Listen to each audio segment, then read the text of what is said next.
Allô, ça va? Je voudrais qu'on soit assez libre, qu'on puisse s'exprimer comme on veut. C'est merveilleux. Ça vous dérange pas, on fait une photo pour Instagram?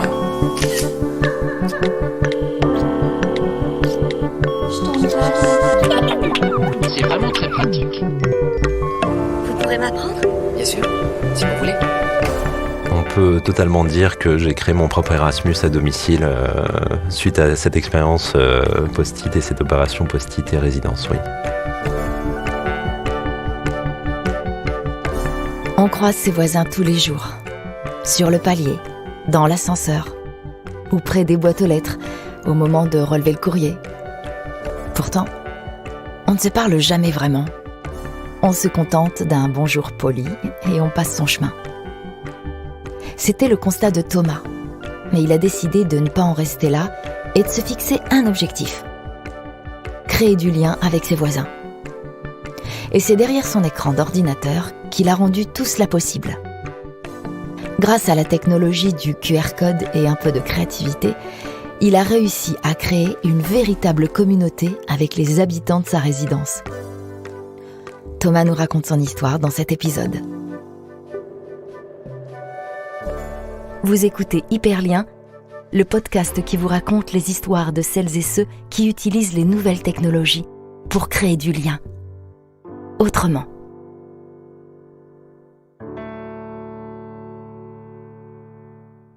Donc on est en 2012, je viens d'arriver sur Paris à la suite de mes études. Donc j'ai fait ma licence à Lyon et puis comme j'ai choisi la communication et j'étais très attiré par le monde des startups, il fallait que je monte sur Paris.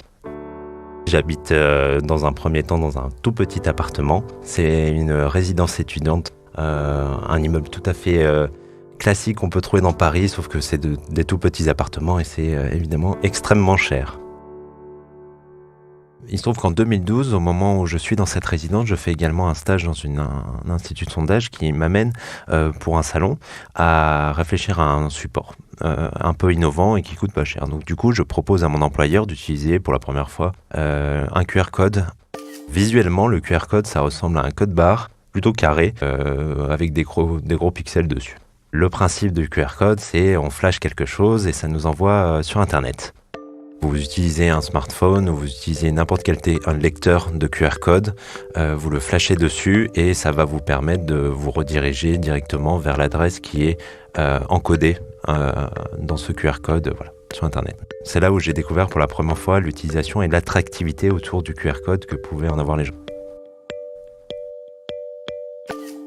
Donc à l'époque, je suis dans ma résidence et je me dis que ce serait quand même super chouette d'arriver à rencontrer tous mes voisins pour rentrer en interaction avec eux et pouvoir organiser ce qu'on appelle une vie sociable agréable, même si on n'a pas d'argent, même si on est étudiant et même si on vient de débarquer sur Paris et qu'on n'est pas particulièrement réceptif à tout ce marasme parisien.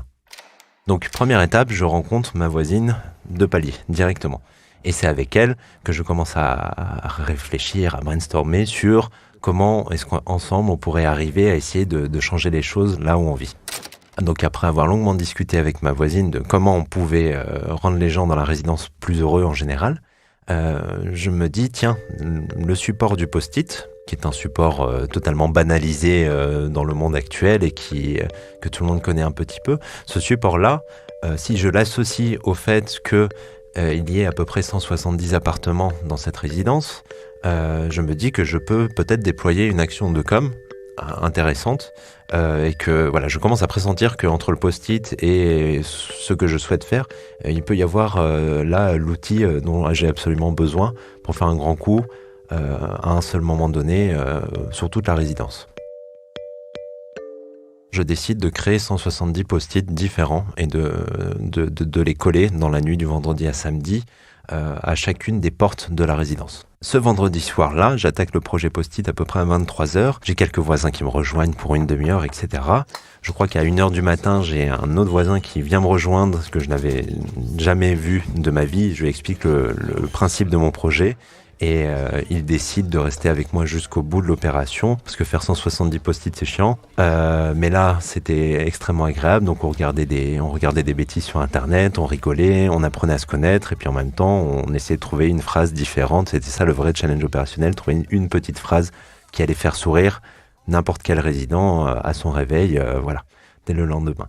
Donc sur chacun des post-it, il y avait une petite phrase, ce que j'appelle une phrase de mood, une phrase d'humeur qui, par exemple, disait « Vous êtes une personne extraordinaire » ou « Votre voisin est un mystère » ou ce genre de choses. En dessous, il y avait marqué « Rejoignez le groupe Facebook de la résidence ». Donc, c'est un groupe que j'avais créé la veille. Et juste en dessous, il y avait un mini QR code. Et ce QR code renvoyait directement sur le groupe Facebook. Donc voilà, la nuit avance, on se retrouve à 5h du matin, à errer dans les couloirs comme des zombies avec mon voisin.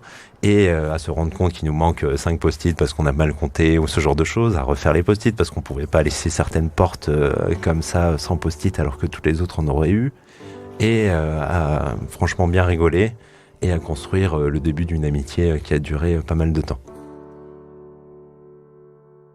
Je vais me coucher, parce qu'au bout d'un moment il faut que j'aille me coucher, et je me réveille en début d'après-midi et je vois qu'il y a plein de gens qui ont adhéré à ce groupe. J'étais très content, j'ai exactement le même sourire que j'ai maintenant là, à ce moment-là, et je suis en train de me dire que ça pouvait marcher. J'ai eu à peu près une 40aine de personnes dans la journée qui sont venues s'inscrire sur ce groupe Facebook. Je leur ai proposé une soirée.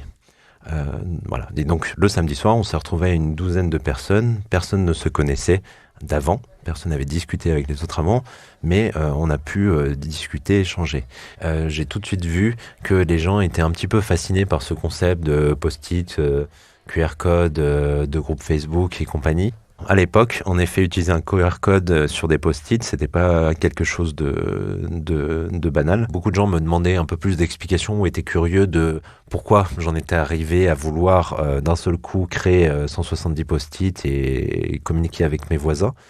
Tout de suite, dès la première soirée, ils étaient déjà dans la gratitude par rapport au fait que quelqu'un ait pensé à venir les voir, non pas directement en toquant à la porte et peut-être en les dérangeant, mais de manière un peu plus subtile, en leur laissant le choix d'adhérer à la chose ou pas. Et c'est là où j'ai commencé à comprendre que, avec ces post-it, on allait pouvoir tous ensemble recréer du lien social, recréer une expérience de vie beaucoup plus intéressante que l'expérience de vie qu'on avait juste avant. Très vite, on a commencé à régulariser nos rendez-vous ensemble. Donc une fois par semaine minimum, il y avait quelqu'un dans la résidence qui proposait une soirée dans sa chambre.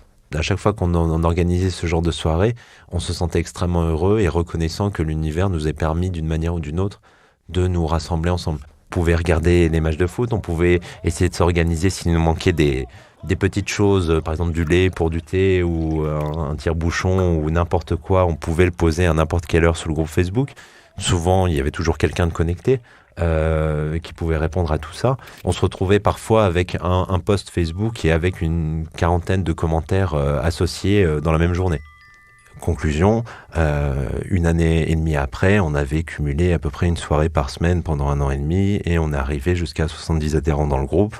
Et on a des gens qui sont venus emménager spécialement dans cette résidence suite au fait d'avoir fait participer à quelques-unes de nos soirées. Cette expérience, elle a duré 1 an et demi et elle s'est terminée de par le fait que beaucoup de gens ont déménagé. Et moi-même, à la fin, j'ai déménagé, ou plutôt j'ai emménagé avec des gens que j'avais rencontrés dans cette résidence. Donc, avec 2 voisins. Et je trouve ça extraordinaire d'avoir pu emménager avec eux, d'avoir pu partir en festival de musique ou en vacances avec eux. Et de me dire que tout ça, c'est grâce à des post-it, des petits QR codes, une phrase d'accroche, un concept agréable et utiliser la technologie et les réseaux sociaux pour véritablement créer du lien social et changer nos vies. Alors, c'est presque ma première énorme expérience de community manager, mais en tout cas, c'est celle qui m'a permis d'être le plus heureux et d'être le plus épanoui et qui a rendu heureux le plus de gens. Encore aujourd'hui, en 2019, quand je parle de l'époque de la résidence, ou quand des anciens voisins viennent me parler et qu'on discute de tout ça, on a tous encore des étoiles dans les yeux et on se rappelle exactement comme des petits vieux qui se rappellent leur premier Erasmus à l'autre bout du monde, alors qu'on était à Paris dans le 14e arrondissement, que personne avant cette opération n'était vraiment heureux et qu'après ça, après ça, on s'est tous épanouis. Ça nous a permis de nous accompagner sur notre parcours scolaire ou notre parcours professionnel à ce moment-là. Et à titre personnel, ce que j'en ai conclu, c'est qu'il faut, à chaque fois qu'on se sent un peu trop seul dans la vie, on a un peu peur, on se sent pas exactement à l'endroit où on veut aller dans la vie, il y a toujours des solutions pour y arriver, et que oui, les technologies aujourd'hui peuvent faire partie des outils qui permettent à chacun, avec un peu de créativité, d'arriver à être plus épanoui à travers ce genre d'opérations notamment. J'étais extrêmement fier d'arriver à utiliser ces deux supports différents, un hyper technologique, l'autre complètement ancestral et démocratisé, et banal on va dire, pour en faire le début du premier jour de ma nouvelle vie. Donc je m'appelle Thomas, j'ai 30 ans et je suis community manager dans la vie.